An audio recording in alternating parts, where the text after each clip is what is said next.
আজকে এসেছি ফেলক্সের opening A and আমার প্রথমেই যে ব্যাপারটা ভালো লাগছে যে নারায়ণগঞ্জে এই ধরনের কোনো শপ বা শোরুম ব্র্যান্ডেড কালেকশনের আলাদা করে নাই মেয়েদের জন্য। মেয়েদের যেহেতু এটা নিত্য প্রয়োজনীয় একটা জিনিস, নর্মালি কি হয় বিভিন্ন জায়গা থেকে ঘুরে ঘুরে মেয়েরা খুঁজে বের করে, আর নারায়ণগঞ্জে যেহেতু এরকমই একদম নাই, সো এক ছাদের নিচে একই সাথে সবকিছু মেয়েরা পেয়ে যাবে। তার থেকে বড় বিষয় হচ্ছে এই ধরনের প্রোডাক্টগুলো দেখা যায় মেয়েরা একটু কেনাকাটা করতে আনকমফোর্টেবল ফিল করে বা ইতস্ত বোধ করে, প্রাইভেসির একটা ব্যাপার আছে যেহেতু একটা প্রাইভেট প্রোডাক্ট। সো এইখানে আসলে ফিমেল রিপ্রেজেন্টেটিভ দ্বারা তারা হচ্ছে সার্ভিসটা পাবে, সো প্রাইভেসি নিয়ে কোনো টেনশন নাই।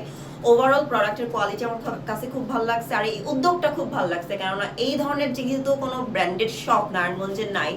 সো মেয়েরা আমরা পার্সোনালি এটা খুব সাফার করি যে ঢাকায় যেতে হয় বা অনলাইনে খুঁজে বের করতে হয়, ফাইনালি আমরা এক ছাদের নিচে সবকিছু পাবো। সো অনেক অনেক শুভকামনা ফেলক্সের জন্য। হোপফুলি নারায়ণগঞ্জে তারা অনেক শাইন করবে, অ্যান্ড নারায়ণগঞ্জে পরে তাদের ব্রাঞ্চ বাংলাদেশে আরো বিভিন্ন জায়গাতে হবে। Thank you.